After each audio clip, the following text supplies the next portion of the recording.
It was a chance to clear the air. A delegation from the PG AIR Roundtable presented Council with an overview of what's on the horizon to improve the local airshed, both in the short and long term.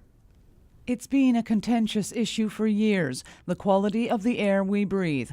Delegates from the PG AIR Roundtable met with Council to talk about successes to date and what's on the horizon.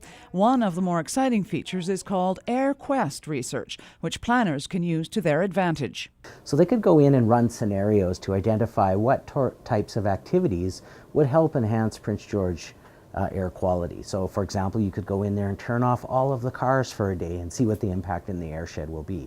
We can also run scenarios by looking at, say, what if we increased our industrial emissions by 15%? What impact would that have on the community? One of the questions asked of the delegation was around a baseline, something the AirQuest research could identify. One of the challenges with the Prince George airshed is the fact that Prince George is actually in a bowl. So what that means is anytime we get an inversion, anytime there's heavy windstorms going up, we end up with a lot of fine particulate in the air naturally. So my question is what's our baseline? If we had no industry, no cars, nothing happening in our city, what's our baseline amount? So I think that helps put into perspective where we're actually hitting now. The Roundtable, which is made up of government, industry and the general public, has set a target of reducing all significant emissions by 40% by the year 2016. The city's emission rates are already well below provincial standards. We're seeing a significant improvement in the air quality within the Prince George airshed. We're traveling about 40% below what their goal was with regards to the provincial average, what we're supposed to be hitting. So we're well below that.